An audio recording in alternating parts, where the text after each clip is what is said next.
Welcome to Module 2, Lesson 3. Our I can statement for this lesson is, I can draw a bar model for a comparison problem.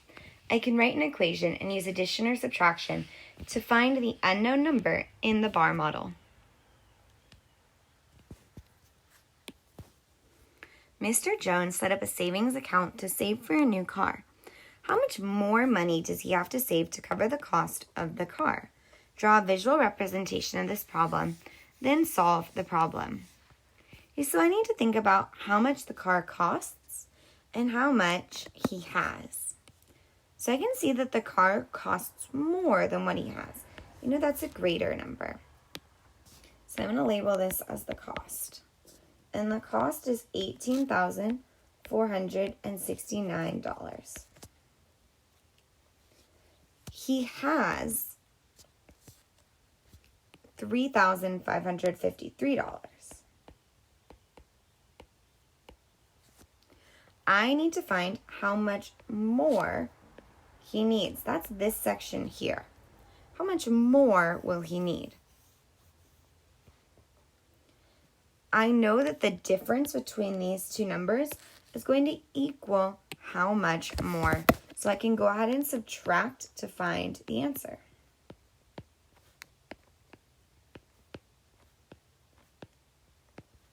Okay, starting in the ones place. 9 ones minus 3 ones is 6 ones. 6 tens minus 5 tens is 1 10.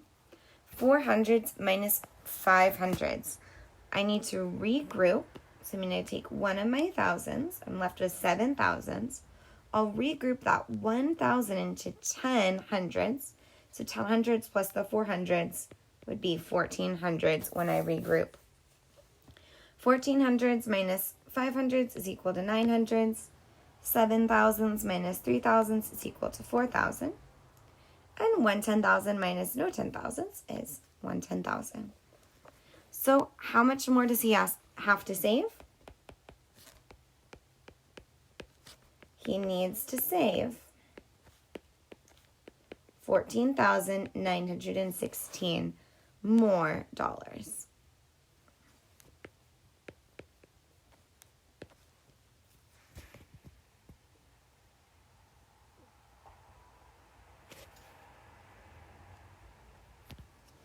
Let's take a look at the next question. A large shopping mall has 10,972 employees for most of the year. During the busy season, the mall has 2,135 more employees. How many employees does the mall have during the busy season? Draw a visual representation of this problem. Write an equation to model the problem. Use n for the unknown number, then solve. So we're trying to find how many it has during its busiest season. We don't know that.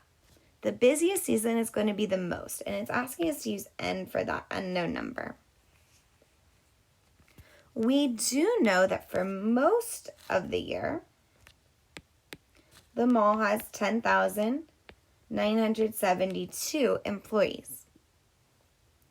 Then during this busiest season, they get more, 2,135 more employees.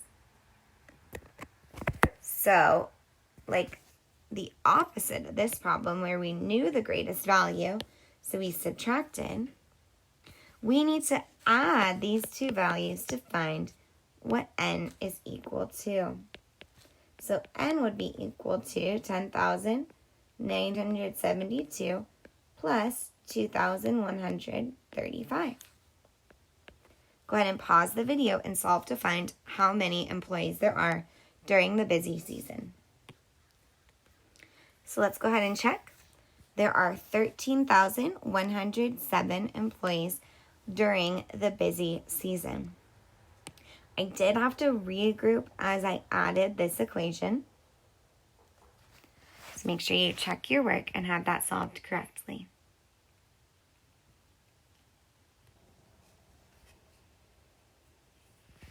Right, let's take a look at these check understanding problems.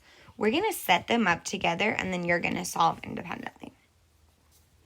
Number 1, a park had 4,307 visitors on Thursday and 1,614 more visitors on Friday than on Thursday.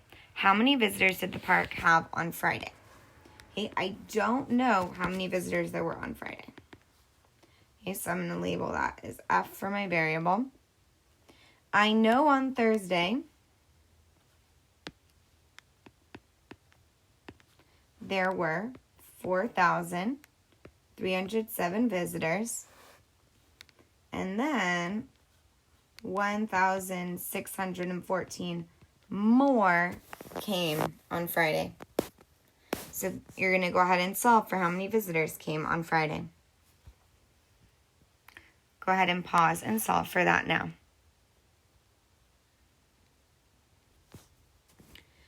In order to find how many visitors were there on Friday, we added the number of visitors that were there on Thursday plus how many more were there on Friday. So you should have found that 5,921 visitors were at the park on Friday. Now let's take a look at the second problem. A theater sold 2,149 tickets on opening weekend. By the end of the second weekend, they had sold a total of 5,036 weekend tickets. How many fewer tickets were sold on opening weekend than on the second weekend? In order to solve this problem, we need some missing information. So if you have enough room to the side, you're going to need some space to write this one out. If not, I would be grabbing a scratch paper or whiteboard so that you can solve the problem. Okay, so I know that on opening weekend,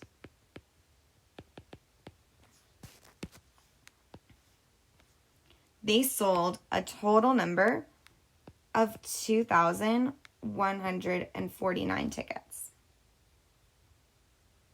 Okay, the total number of weekend tickets. Okay, so this is in the 2 weekends. Was 5,036. So the first thing we need to find in order to solve this problem is how many were there on the second weekend. Okay, so I'm going to give it an S for second weekend.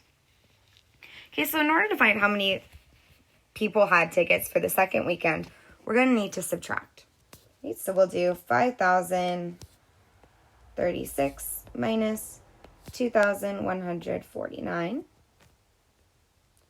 Okay, right away I need to regroup. 16 ones minus 9 ones is 7 ones. All right, here we have a little bit of a tricky regrouping situation. We have 2 tens minus 4 tens. We need to regroup, but if you look to the next place value, we can't regroup this 0 hundreds because there's 0 hundreds to regroup. We need to then go to the thousands place to regroup. We'll regroup one of these thousands into 10 hundreds. Now we'll take those 10 hundreds, we'll regroup one of them into 10 tens. So now we're left with 12 tens, 9 hundreds, and 4 thousands. We just took that 1,000 and regrouped it. So we have 12 tens minus 4 tens, that's equal to 8 tens. 9 hundreds minus 100 is equal to 8 hundreds. And 4,000 minus 2,000 is equal to 2,000. So we now know that the second weekend, they sold 2,887 tickets. But here's where this problem is a little tricky. It's not asking us for that number. It asks us how many fewer tickets were sold on the opening weekend than the second. So we need to create another bar model to show this. Okay, so I'm going to use O and S for opening and second. Okay. Opening weekend was 2,149 tickets. That second weekend sold more. It sold 2,887 tickets. How many fewer? That's this section here. How many fewer tickets were sold because the second weekend sold more? Okay, again, we need to subtract 2,887 minus 2,149. All right, go ahead and solve that equation. Press pause. Press play when you're done to check your work. All right, so the answer is 738 fewer tickets were sold on opening weekend than the second weekend.